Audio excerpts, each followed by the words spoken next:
Welcome to the Bold Book of the Day with Dr. Denise Nicholson, a show that is a central hub and safe space for authors to share their stories. The Bold Book with Dr. Denise begins now. Hello and welcome to the Bold Book of the Day podcast. This podcast is for anyone looking for inspiration. Here we celebrate authors who wrote their books that actually matters. Today's guest is one of the most quietly remarkable people we've had in this chair. He is a Kansas farm boy turned San Francisco bohemian, turned carpenter, turned jazz musician, turned goat farmer. And somewhere in between all of that, he became an award-noticed novelist, poet, and memoirist. Kirkus Review called his latest novel an Oregon set drama with lively, memorable characters. And Penn Faulkner award-winning novelist Toby Olson said simply, David Solbach sees it all. His new book, In the Shadow of the Plague, is an environmental and family saga set in the Pacific Northwest, exploring love, land, loyalty, and the messy, beautiful aftermath of a world turned upside down by a pandemic. Please welcome jazz musician, poet, carpenter, goat farmer, and author David Solbach. Welcome. Thanks for having me, Denise. It's great to be here. Before we dive into the book, tell me about Kansas Farm Boy. Yes. Yeah, well, I grew up in Russell County, Kansas. We did wheat, we did dairy, and I thought that was the center of the world at the time. I must say, I was quite happy with it. It was a healthy, unusual for these days kind of childhood.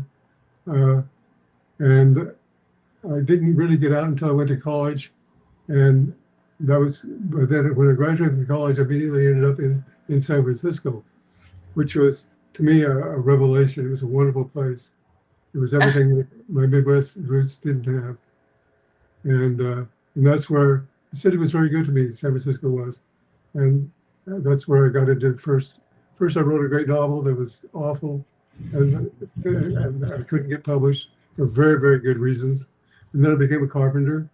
And then I got a little bit bored and I became a jazz musician. And I carried on. I spent 20 years just part-time driving cab in San Francisco, which was an education in itself, I must say. And from there, I moved up here to Eugene, Oregon, just about 10 years ago now. And as you mentioned, I had a place where I had goats and a nice little creek and a pond and peace and quiet. So I can't imagine, how does one life contains all of these different aspects to create this remarkable man? Well, just keep moving. Don't stop. It sounds like you're pretty busy. Yeah, I've been very busy. Now tell us about your book, In the Shadow of the Plague. Tell us a little bit about who is Delbert Killian. In the Shadow of the Plague takes place from the fall of 20 through about the fall of 21. If you recall, COVID hit in the spring of 20. By that fall, those of us who believe in vaccines and masks, we were not that uncomfortable with things. We were having to maintain a space that we weren't used to. But it was time to come back out, really. And so my characters in this period of time are all kind of, they're not taking the masks off, but they're learning how to connect through the masks, through the spacing. And you're really going to see 1 year in the family saga. Of course, it's many centuries, or at least decades old. So when you were writing this book, was it during the pandemic, or you waited until after those experiences? No, this is one of my only books that is, I've written, this is my fourth novel. And all my other books are basically historical novels. This book is the only book that's contemporary and that I actually wrote while it was happening. And so it's very different from my other fiction in that respect. And frankly, I have to admit it was way easier working with material that was in front of my very face. And if you note on the back cover of the book is a picture of myself, and I have long hair. And the reason I had long hair was it became so difficult to get to. Right. You couldn't get a haircut. Yeah, I couldn't get a haircut. So I just forgot about it, stopped worrying about it, and to my amazement, because it had been a long time since I was a young hippie with long hair. But my hair grew out and nothing was fun. And I had long hair. But anyway, my characters are, in a sense, are letting their hair grow out. They're relaxing. They're getting into places they wouldn't have gotten into had they not had to do this restart after the COVID event. Was it challenging to write about the COVID period? As I say, it wasn't because I was writing it practically at the time it was happening, just a year afterwards or so. Right. No, COVID was an interesting thing. For me, I long ago gave up being lonely. I'm not lonely anymore.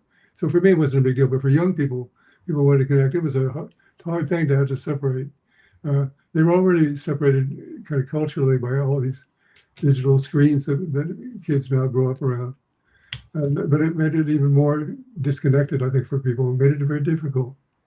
And so, like one of the characters in my book, he has a girlfriend, and they're kind of insanely into texting because text is it's so sanitary. You don't have to worry about it. And so that's how people were doing it. Yeah, more people were connecting through different digital. digital forms. I remember, I believe that's the time Zoom exploded. It was already upward trending, and more people were getting on the platform. But in that year, it was like a must if you were going to stay in connection with people outside, then you had to have a Zoom or something similar. Right, absolutely. Yeah.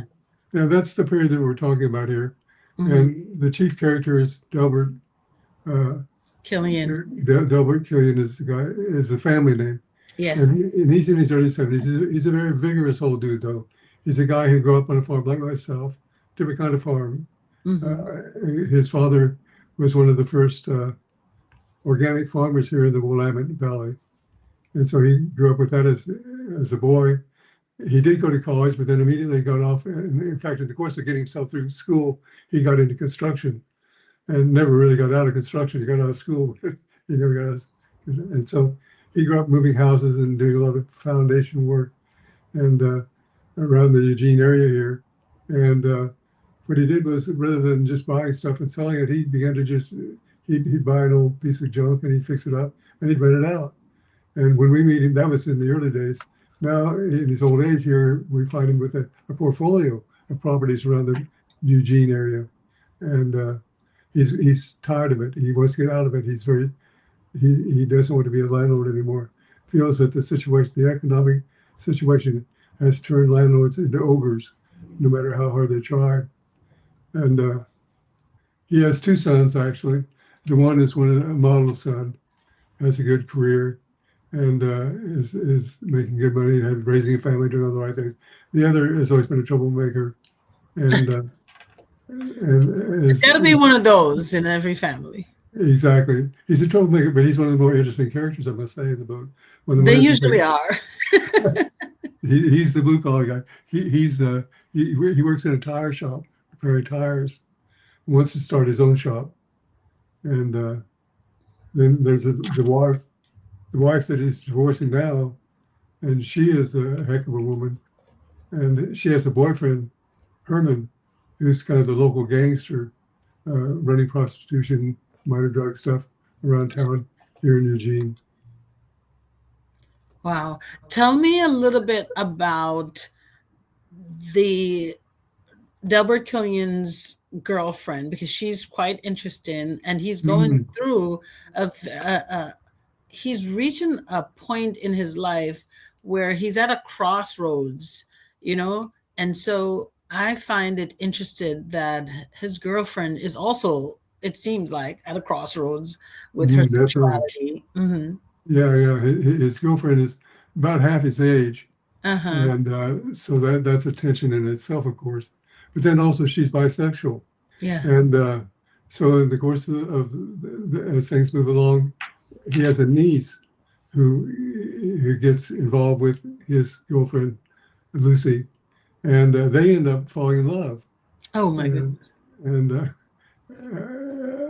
all I say is that he ends up blessing their new love. So that's another thing that he goes through and accepts and comes out the other side a bigger. What drew you to write something so, it seems complicated, but it seems also so very modern? What drew you to that? Well, I'll tell you, the main character, Delbert, is based on a friend of mine here in the Eugene area. Mm-hmm. And he, I see that his pains are so contemporary, Yeah. drugs, all the usual stuff, digital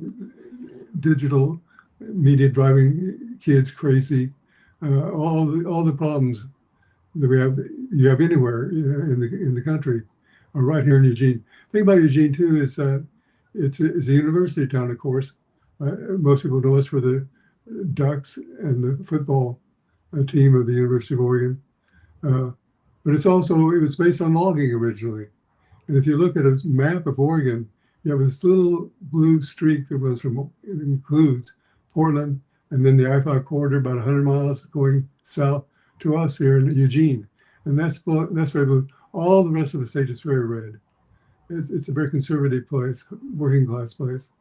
And so you have the two coming together here, and they come together in my book more and clash and also end up complementing each other too. Why do you think you use real estate as the backdrop for the drama of this family? This is a family that came from basically nothing. I mean, and they're very aware, I think, of how lucky they were to be where they were when they were, because and Delbert is very painfully aware of how his kids, his grandkids, do not have the same opportunities that he had. And even though he started at life very modestly, because of it's been such an easy world for the last 40, 50 years, I'd say more like 70 or 8, since the Second World War, really. And so he had opportunities that these other people don't have now. And his kids are bumping into it, his grandkids are bumping into it. And that comes into the book a lot in terms of the things that really drive characters. It's a character-driven book. Yeah. It's got a couple of interesting plots running through it too. One overarching plot is Delbert has been designated the executor of a trust for a distant relative who's died in the last year. And this distant relative wants Delbert to get this 10 square miles of nice timber country, which is adjacent to the Willamette National Forest, into the National Forest if he possibly can. And if not, to log it and distribute the funds to about 20 beneficiaries who include all of Delbert's extended family. So the family wants him to just log this land and sell it. He wants to try to get it into the Willamette National Forest. And that's an overarching kind of environmental plot that runs through the book. Delbert has his life really cut out for him, his world really cut out for him, because he's 70 years old. He's, he's into building, or he's a landlord. And now he has this bisexual girlfriend, half his age. Mm-hmm. He's in the process of getting a divorce. Mm-hmm. And he has this, you said, 10 square miles of timberland that he has to preserve or clear out. Right. It's in a trust that he's responsible to make this happen, yes. How did Delbert not go insane during this period of his life? Delbert is a man who has both feet on the ground. And he's educated enough to really understand the bigger picture, but he also still chops his own firewood. Yeah. So that's how he keeps him going. He He stays chops firewood. grounded. Yeah, exactly. Wow. That's how he gets through it. And he's a very lucky man, you know. He has a cat that he loves. He has two cats he loves, actually. And one day, one of the cats, he lives in the woods, and these cats are very woods savvy. They've been in and out there all the time. And so one day, however, one of them gets caught on the roof of his house by a bobcat and gets killed. Oh. And the body comes flying down the porch in front of him, and then he grabs his rifle, but the bobcat is going way too quick for him to get revenge for killing his little kitty. But that ruins his whole day, you know. Yeah. And he really cares and has a connection with that cat that's very special.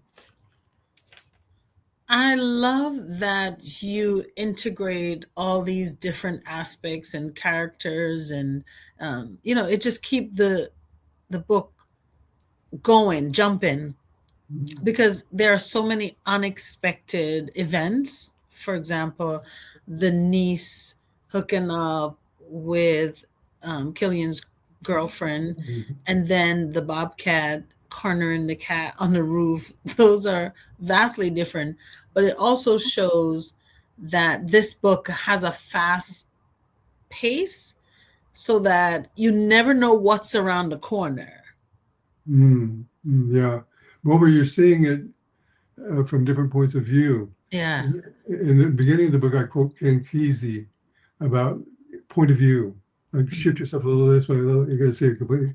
So within the book, what I did was, Delbert has the first 4 chapters. After that, he alternates chapters with Sandra, his ex-wife, his one son, Jason, the tire worker that I mentioned. And then eventually, Sandra has this boyfriend called Herman, who's a gangster, and he begins to look at things from his point of view. And lastly, we have Jason's girlfriend, Laura Lee, who's looking at things from her point of view. By the way, Laura Lee, you should understand this area is very white. We have very few minorities. Actually, we have a fairly good Spanish population as a consequence of being in a valley with a lot of agriculture. And so we have a lot of Hispanic people, but we don't have many African Americans.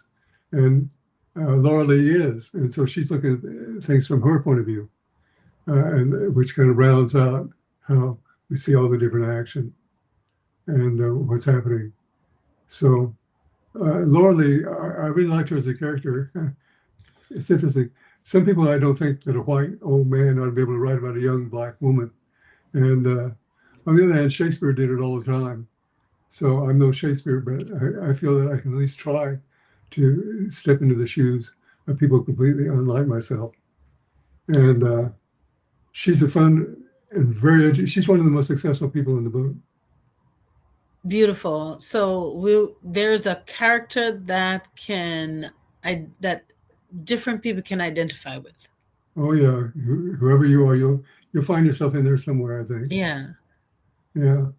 So the novel is set after the worst pandemic. Right. What difficulties did you come upon while you were, during the writing process? The problems that I had as a consequence of COVID. Yeah. I was very lucky in the sense that COVID didn't impact me hardly at all. You stayed home. Well, also, I'm not lonely, and I haven't been lonely for about 50 years. I'll never be lonely again. And so I think, and also another thing about writing this particular book it was writing during the time still of COVID. I sort of started it right where the book ends. I started writing the book. Yeah. And so for me, I don't know why. I think it's because I was a jazz musician for a couple of decades there. And when I was a young man, writing was very painful, very difficult. And whereas now it's like I pick up my horn and I I did all my research. I know which chord. I got a particular chart in mind, a particular set of chords, themes. I got to get everything. And now I just got to draw my brains and put my heart and my fingers and my breath into it. It's time to stop thinking and it's time to do it. And with jazz, and I find that to be the case now with writing. And it's fun. Just like I really, one of the things I loved about jazz was really fun was improvisation. And just going out there not knowing what note was going to come out of your mouth next was wonderful, really. And writing has become that for me now, I would say. I could write poetry again. I think I wrote poetry better in the last couple of years than I ever did as a young man. Tell us a little bit about your story, because it's quite intriguing to see that you wrote this book. I know you have an interest in life. I've read your bio, but this book is 100 times more interesting. When I say all of the different characters and the issues that kept coming up, I was like, oh my goodness, is this the same book? But it just goes to show the diversity and the intricacies of your writing talent. There's treachery, plenty of treachery. Oh, there's some really, there's Quentin Tarantino quality bad things happening. So how do you balance that darkness with who you are? So, that's my point is, tell me a little bit about your story. What happened in your world to bring you to where you can write like this? Well, my world really changed. The big points were when I graduated from high school, I was so ignorant I couldn't believe. I mean, I was just incredibly illiterate and not developed intellectually. And I hit college, and wow, that was a whole new world to me. I couldn't believe it. It was so beautiful. And then I got out of college, and I finally really got into San Francisco, as opposed to the world I'd grown up. And San Francisco was a place where the first time in my life I didn't feel like a freak. I was a freak. Everybody was a freak. And race, gender, everything was just all over the place, and that felt good to me. I love the openness of it, and that set the stage for my life, really. And like I say, I spent the first 10 years after college writing this very terrible first novel. It was awful, and then but you had to start somewhere, If it was I did. First one, I think I've now been lucky enough to have rewritten that book. It's a pretty good book now, if I don't say so myself. Yeah. But then the next 10 years, I got into carpentry and started building a little nest egg for myself in real estate. Basically, San Francisco was so run down and terrible. I actually got some property right there in the city and fixed it up, and so that was happening. Then the next 10 years, I got back into music again.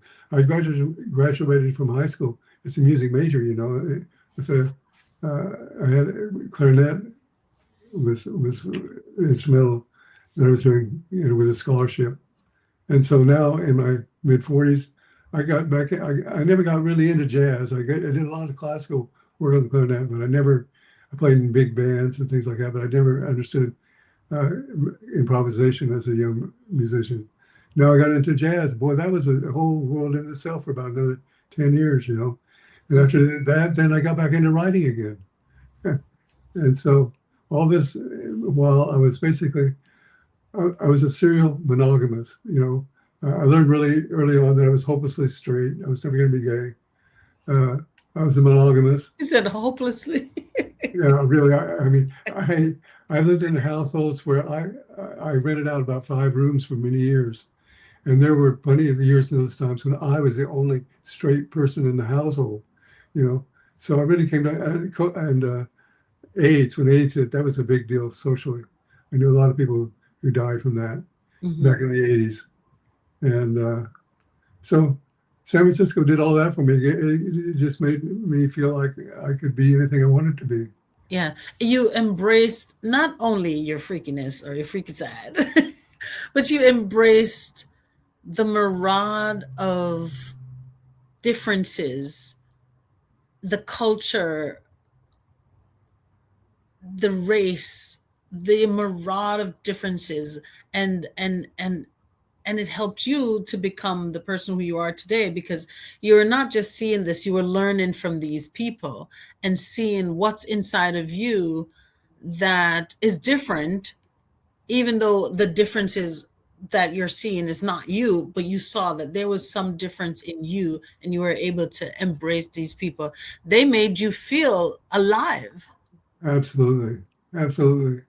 Wow, Yeah. that's one of the things why exposure to different culture is so important, because you learn so much about yourself from being Mm, exposed to other cultures. definitely. Oh man, I'll say that. Yeah. Yeah. Yeah. So Kirker's review noted in your book that your book does have a lot of treachery, and it's not all coming from the ex-spouses. Tell us about the gangsters and those, Yeah, encounters that. it's a subplot basically. Okay, Uh, tell us about the subplot. it's a subplot. Sandra, his ex-wife that he's divorcing, very messy divorce, has a boyfriend. This boyfriend's name is Herman Herman, and he's a local gangster. He's running uh, prostitution, a lot of prostitution, mostly prostitution, maybe small drug stuff. And he has a club, a really sleazy club that's got illegal cameras in it, and it's gotten so bad, in fact, that he's kind of trying to redo the club. And he's not physical himself, but he has an enforcer, a fellow who softens people up when he needs people physically intimidated. And this Tiny is his name, and Tiny, he's a really big guy, becomes a real problem. I really would rather let you find out, but he becomes such a problem that in the end, Herman gets arrested for accidentally murdering Tiny. Oh, So it's a convoluted kind of subplot to the book, and but it's very connected to Sandra. And Sandra's very connected to his ex-wife, to Delbert, in all kinds of ways. Plus, so that's basically the plot, the subplot that's dealing with the underworld here in Eugene. you said that love is always necessary, but never sufficient. Do you think that there was a yearning or a hunger for Herman Herman, because he was the one that accidentally unalived Tiny, right? Yeah, right. Yeah. Do you think, you know, when you're writing, sometimes you have an idea of all of the characters, um, all of the characters' characteristics, but then there are some hidden, characteristics that comes out as the author is penning this drama. Do you feel that there was some insufficient, or like Herman was feeling that something was like he wasn't getting enough and jealous of Tiny? Tiny is an example. See, Herman has this mentor that's helped him in his criminal career. Uh-huh. This mentor has recently died, but Tiny is the nephew of this mentor. What? Tiny is the nephew of this mentor, and so the only reason that Herman has kept him around is out of respect and love, if you will, of this mentor who has been very important to him in life. And so I would say Tiny is a perfect example where there's love involved, but without intelligent guidance, it's not only insufficient, it can be deadly. Love can. You can kill your kids with too much food. You could, by not thinking. And we're not talking about just IQ, we're talking about emotional intelligence too. I just think in general that this culture puts way too much weight on love, especially in film and literature. And once they fall in love, that's the end of the story. Everybody's going to live happily ever after. And As it is, if that is, the goal for everyone, to find someone, as if that is even the truth.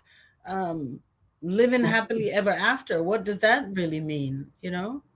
well, I mean, everyone wants to have connection of some sort. Everyone wants to find love in life, I think, and everyone deserves it, I think. But all I'm saying is that you got to be smart.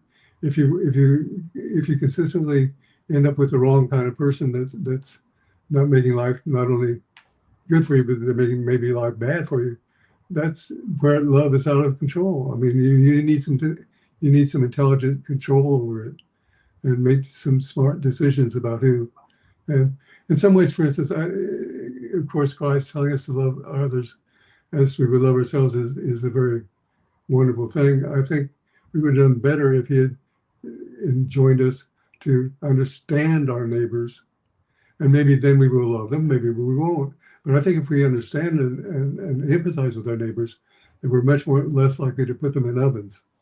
Oh And my God, yes. Oh my you God. know what I And do mean? all the things that, yeah, yeah, And love, the thing about love is it's a very slippery emotion. It can reverse itself so fast. yeah. It's just it's like kind of like walking on ice, love is. Someone said there's a thin line between love and hate, and it is really so true, because sometimes you are so passionate about someone, and if they cross you, and you feel so betrayed that you can just flip right into that, or Absolutely. step right over into that thin line of hatred. Absolutely. Yeah. Yes. And so that's all I'm getting at when I say love is indispensable, but never sufficient. And it's just that you got to think too. And I'm not talking about IQ necessarily. I'm talking about emotional intelligence too. So, What is your biggest hope for the readers who come in contact with this literature? well, I hope people will come away from this book.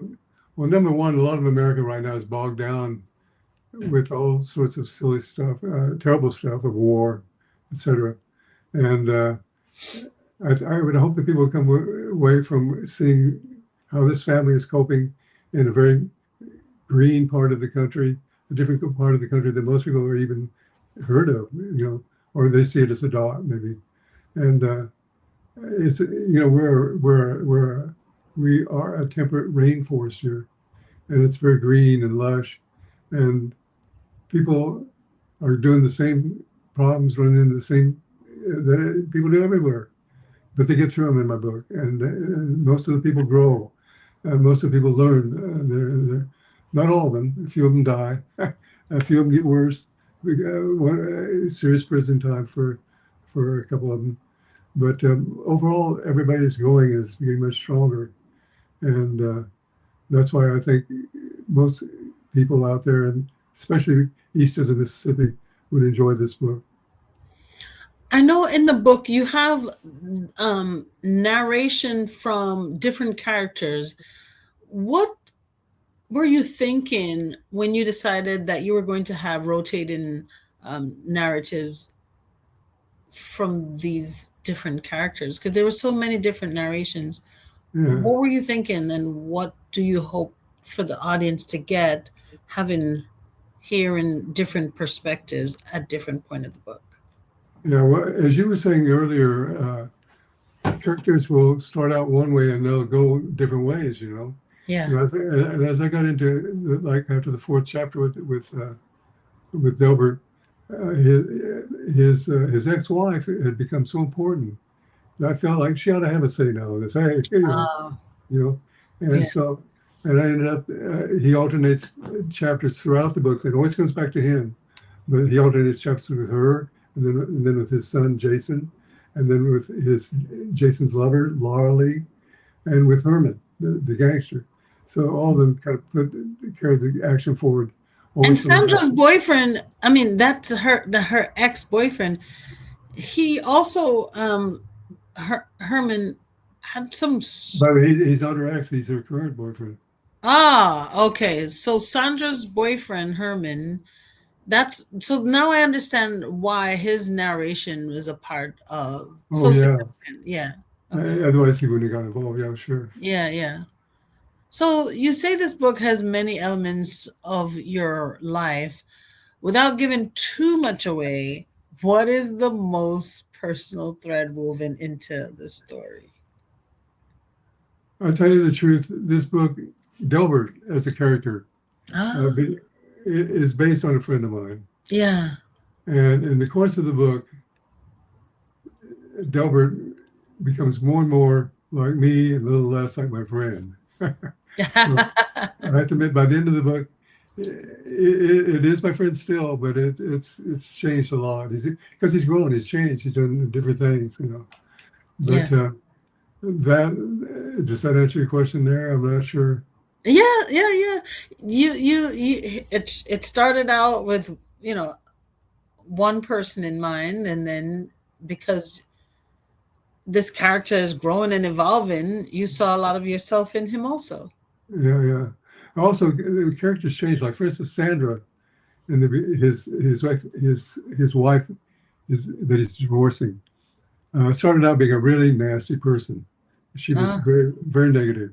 By the end of it, she's one of the most interesting, fun people in the book. I But just she was couldn't in a have. nasty relationship in the beginning. They were getting a divorce. Yeah, yeah, but and that's from his point of view. From her Uh-huh. point of view, she goes through some really wonderful transformations herself in the course of the book. It's through her and her boyfriend. See, he runs a club, a terrible club, and Sandra's been wanting to get into clubs for a long time.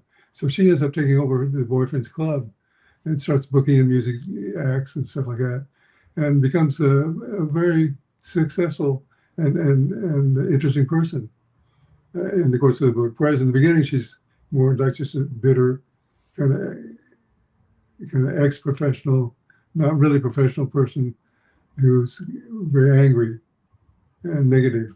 But at the end of it, she's feeling pretty good about the world. Who do you think your writing style is most like? Well, I think the prose that I admire most is, I would say, is in James Joyce in his short stories, Dubliners. It's a very quiet, lucid, every syllable, it isn't every word, every syllable feels like to me in that book. Prose, it's very much prose, it's not poetry, but everything counts. It's just so pure. And he makes, I think, Hemingway is always thought of as a very concise writer. And I think compared to Joyce and the Dubliners there, that Hemingway is a bit of a clod. I mean, he's very loose, and he just sort of he's not using too many words for sure, but he's not choosing the best words for his situation always. And so that's my influence. I try to use the right word all the time in my prose, and I love Faulkner. I love 5,000 word sentences. But I know nobody. I'll be glad to get people to read a 12-word sentence. So I ain't gonna write no 5,000 word sentence because I know Okay. nobody's gonna read the damn thing. So, But I like your writing style, and I do agree that it is similar to Ernest Hemingway in the simplicity and easy to read form. And nowadays, yeah. people crave simplicity. The Absolutely. Yeah, the more simple it is, the easier it is for us to digest. So I Mm, love that. You've written novels, poetry, and a memoir mhm. that touches on LSD, the Vietnam War era, and coming of age in the 1960s San Francisco. How does the David Solbach of that era recognize himself in the man writing the books in an Oregon rainforest of today? Well, I guess the thing, I need to think. With our Delbert in the book is he's constantly worrying about the environmental catastrophe that's coming down on us. I mean, he feels that we ought to be giving it the attention that America gave developing the atomic bomb during the Second World War, that it's such a threat. If we don't get it, remember, they'll get it and we'll lose the war. And but the world is not taking it that seriously at all. And as I personally sit here, I just can't kind of believe how casually we're allowing ourselves to slip into some really unknown, probably very bad places with the environment. And I don't know if that answers your question at all. Is that one of the messages that you want the reader to get from this book about taking care of the environment? Absolutely, Yeah, absolutely. I mean, I yeah, personally, I mean, I don't like wars. Nobody likes wars, but I tell you right now, I feel that what's happening to us on the environmental front is going to impact so many different ways and so many, AI is wonderful or terrible. It's true, but we're going to be dealing with this environment for the next century or so in ways that could be very, very horrifying. And I'm surprised that we're not taking it more seriously. What's happening is that we've basically given up. It seems to be trying to stop climate change. We're now focusing on adapting, and yeah. and we'll probably be pretty good at that, But I don't think it's going to be a very democratic sort of thing. I think a few people are going to do okay, probably, maybe very well, and then most people will probably do much worse than they're doing now. You know, this sounds like a book that everyone needs to read. Where can they get this book? You can get this book wherever you would like to get it. You can get it on Amazon. You can get it on the digital if you want digital. It's in bookstores. It's in Barnes and Noble. It's everywhere, and it is available. And if you want to learn more about the book, you can check out my website. Yes. And what if you wanted a signed copy? You're gonna have to come to Eugene, Oregon, I guess, for that. I don't know. At this point, I don't have any. Do you do any book tours? I'm hoping to do a tour around this. Yes, and this is just the beginning. I'm trying to get out and let the word out about the book. But anyhow, if you want to find out more about it, I have a website at davidsolbachauthor.com. Just davidsolbachauthor.com. And you learn not only about this book, but you can learn about my other books as well. I've got 2 books of poetry and, as you say, a memoir and 2 other novels. Actually, one novel is one book also includes a novella. So, and then I also have a website called davidsolbach.com, and you can learn more about my other interests, about my jazz. There's a couple of CDs on there, jazz CDs, and also I did some wood sculptures and furniture, and you can find out about that part of my world too, if you want, at davidsolbach.com. What about the goat farming? No problem. Well, I love goats. Did you know? I mean, I grew up in Kansas. As I said, we had cattle, and we had a little creek that ran through our farm. In fact, sometimes it'd just be puddles. Sometimes we might get flooded to a quarter of a mile wide. But the cattle, in ordinary times, any of the cattle, the horses, dogs, chickens, anything would go across that creek, whenever they wanted. The creek was not a barrier to anybody. And whereas goats, and I can't believe it, you put a little creek like that in front of them, and then it's like it's a 10-foot barbed wire fence to them. They will not cross the creek water. And it is so nice because I didn't have to have fences around most of my place because I had a creek that actually formed the boundaries of most of the property. And so I only had to have fences in a few other places, and it was a goat heaven. So, I've heard of a story where a young man ran I think it was the 200-meter, or maybe it's the 400-meter race, and he won it in half the time that it was usually ran in. And before him, no one had done it.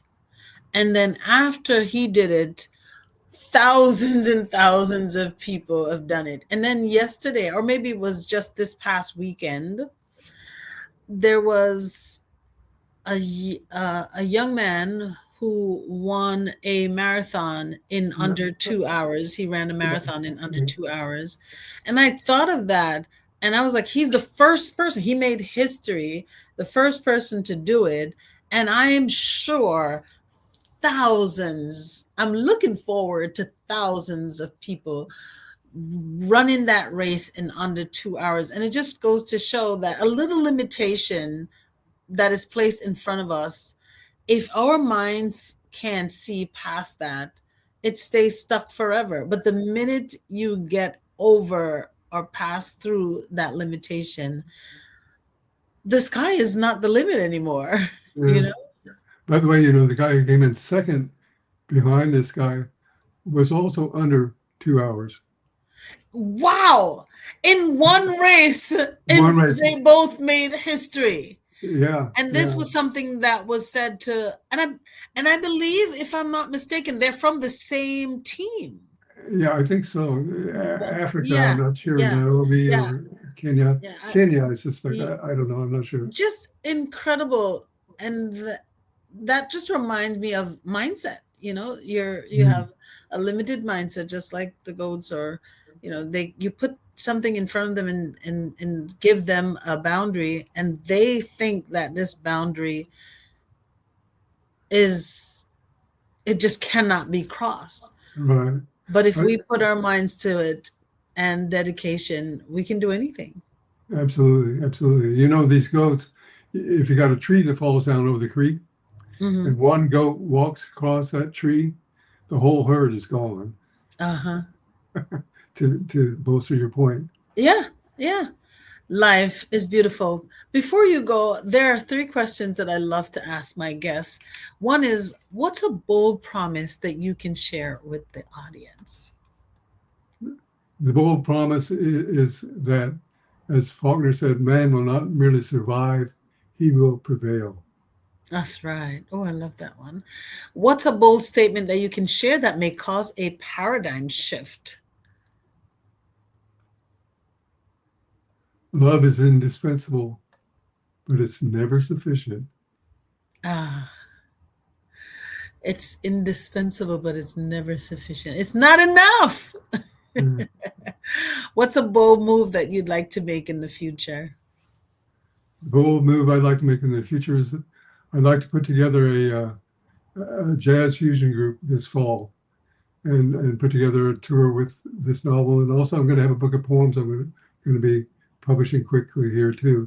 So I'd like to get this jazz fusion group together so I can give readings with jazz behind it. Listen, I have an annual authors conference, and this year it's in September. Come through with your jazz band and read and give us. Yeah, it's September 17th to the 20th. Where are you geographically? In Rockland, New York. Oh, okay. How far are you? Where are you? I'm in Eugene, Oregon, which is about, a little under 4,000 miles. Yeah. However, definitely keep your event in mind. Maybe your band may not want to travel, but if they do, you have an invitation to Rockland County. Thank you very much, Denise. I just love that. That's wonderful. You're welcome. And thank you so much for coming and being a part of the Bold Book of the Day podcast. It was absolutely a pleasure. David Solbach, what a conversation. A Kansas farm boy who became a San Francisco hipster, a jazz musician, a carpenter, a poet, a goat farmer, and now one of the most quietly fearless voices in American literature. Thank you so much for this fiction. In the Shadow of the Plague is available where books are sold. And if you would like your signed copy, go to his website. Say your website again, David. My website is davidsolbachauthor.com. Check out my blog. I have various things I put on my blog page too.